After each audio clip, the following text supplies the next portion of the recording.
안녕하세요. 콩코원형 원장 문상호입니다. 올 한 해도 많은 분들이 내원해 주셔서 또 새로운 무릎들을 많이 제거했는데요.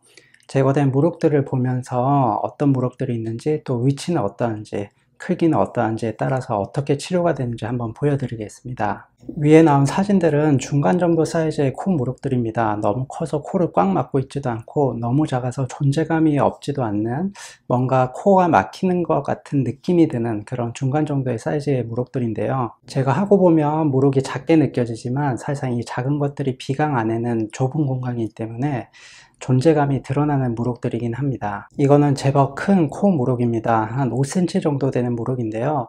떼어내고 보면 별거 아닌 것 같지만 사실상 3D로 보면, 입체적으로 보면 굉장히 큰 사이즈의 무릎입니다. 이 정도가 되면 비강을 꽉 막고 있어서 코 숨쉬기가 여간 보통 힘든 것이 아닙니다. 운이 좋으면 지금처럼 예쁘게 한꺼번에 다 제거를 할 수 있지만 보통은 여러 번 나눠서 코 무릎이 찢어지기 때문에 여러 번 나눠서 또 치료를 받으셔야 됩니다. 이 정도 사이즈는 비교적 작은 사이즈의 무릎이라고 볼 수 있습니다. 포도알처럼 방울방울 여러 개 맺혀져 있습니다. 무릎은 크게 하나의 덩어리가 될 수도 있지만 이렇게 작은 사이즈로 여러 개가 알갱이처럼 되어 있을 수도 있는데요. 이렇게 작은 알갱이라도 코막힘을 초래할 수도 있고 또 후각 저하까지 초래할 수도 있습니다. 이처럼 한의원에서 하는 코무릎 비수술은 사이즈는 상관없습니다. 크든 작든 다 제거가 가능하고요. 간혹 어떤 분들은 코무릎이 너무 커서 비내시경이 안 들어가서 수술조차 할 수 없다라고 말하는 분들이 계시는데요. 괜찮습니다. 그런 분들도 외과적으로 치료가 다 가능하기 때문에 걱정하실 필요는 없습니다. 사이즈가 너무 커서 비내시경이 안 들어간다면 비내시경이 들어갈 공간을 만들어주고, 비내시경이 일단 안으로 한번 들어가서 코 내부를 촬영을 하면 그때부터는 쉽게 제거가 가능합니다. 소위 말해서 고속도로가 뚫리는 과정만 좀 참으신다면 큰 무릎이라도 다 제거가 가능합니다. 코무릎은 사실 사이즈가 클수록 환자분들의 만족감이 큽니다. 왜냐하면 크면 클수록 코막힘이 심해지기 때문에, 그래서 큰 것을 제거할수록 더 만족감은 크게 됩니다. 작은 사이즈라도 비내시경을 요리조리 보면서 꼼꼼하게 다 제거가 가능합니다. 오히려 큰 사이즈보다 작은 사이즈가 잡기가 애매해서 놓치는 경우가 있어서 조금 애를 먹기도 합니다. 잘 떼어지는 무릎들도 있지만 골치가 아픈 무릎들이 있습니다. 골치 아픈 무릎은 석회화된 무릎인데요. 딱딱하게 굳어진 무릎입니다. 무릎도 사람마다 다 특징이 다릅니다. 어떤 무릎은 갖다 대기만 해도 톡 하고 터지는 무릎이 있는 반면 어떤 무릎은 시저나 포셉으로 열심히 제거해도 잘 제거가 되지 않는 무릎이 있습니다. 이런 무릎들이 바로 석회화된 무릎인데요.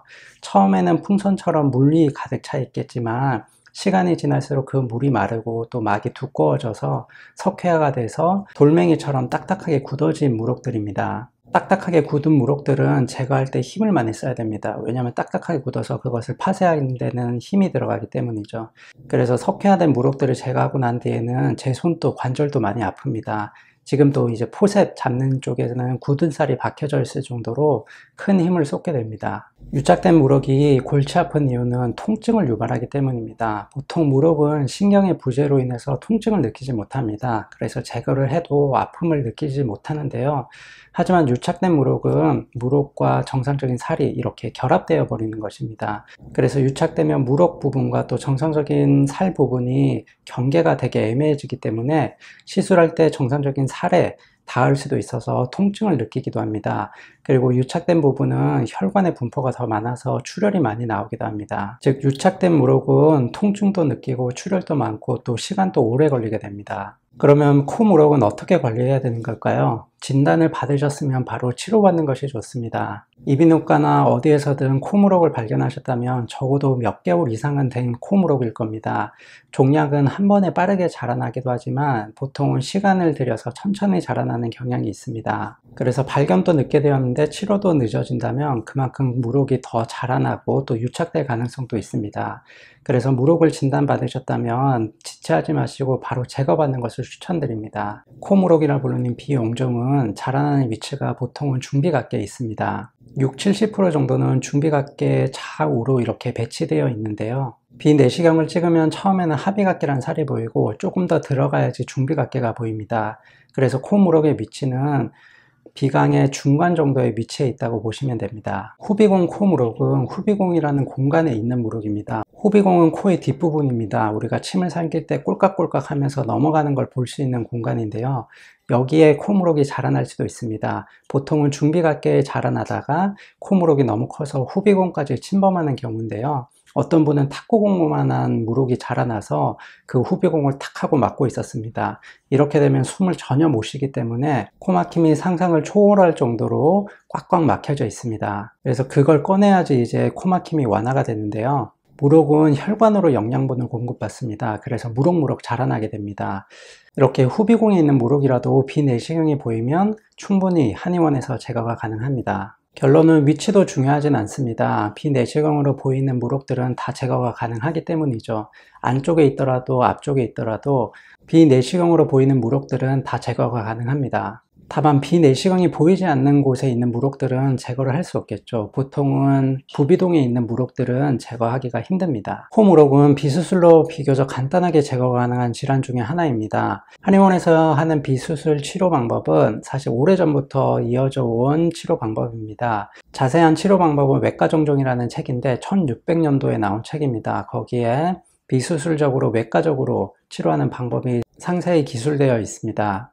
여기에 현대에서는 이제 비내시경까지 쓸 수 있으니까 비내시경을 보면서 조금 더 꼼꼼하게 코무록을 다 제거할 수 있는 거죠. 코무록을 한의원에서 제거해 라고 이제 의구심이 들 수 있겠지만 사실상 몇백 년 전부터 이어져 온 치료 방법이니까 안심하고 받으셔도 됩니다. 무록을 깔끔하게 제거하는 것은 그렇게 어렵진 않습니다. 하지만 재발을 막는 것은 어렵습니다. 재발을 막기 위해서는 코의 염증인 비염이나 축농증을 줄여놔야 됩니다.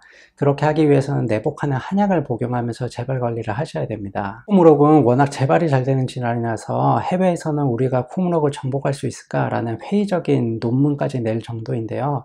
그만큼 재발이 잘 되는 질환이기 때문에 관리 또한 중요합니다. 오늘은 지난 1년간 코무록을 제거한 사진들을 보면서 코무록에 대해서 배워봤는데요.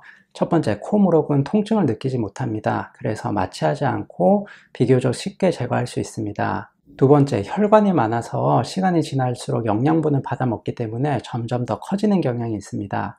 그래서 진단을 받으셨다면 빠른 시일 내에 수술이든 또 비수술적이든 치료를 받는 것이 좋습니다. 세 번째, 재발이 잘 되는 질환이기 때문에 무록을 다 제거하고 나서 끝, 이게 아니라 재발 관리를 위해서 열심히 신경을 쓰셔야 됩니다. 여러 가지 치료법들이 있으니까 본인에게 맞는 치료법들을 알아보시고 좋은 선택하셔서 코무록은 즉시 치료받는 것을 추천드립니다.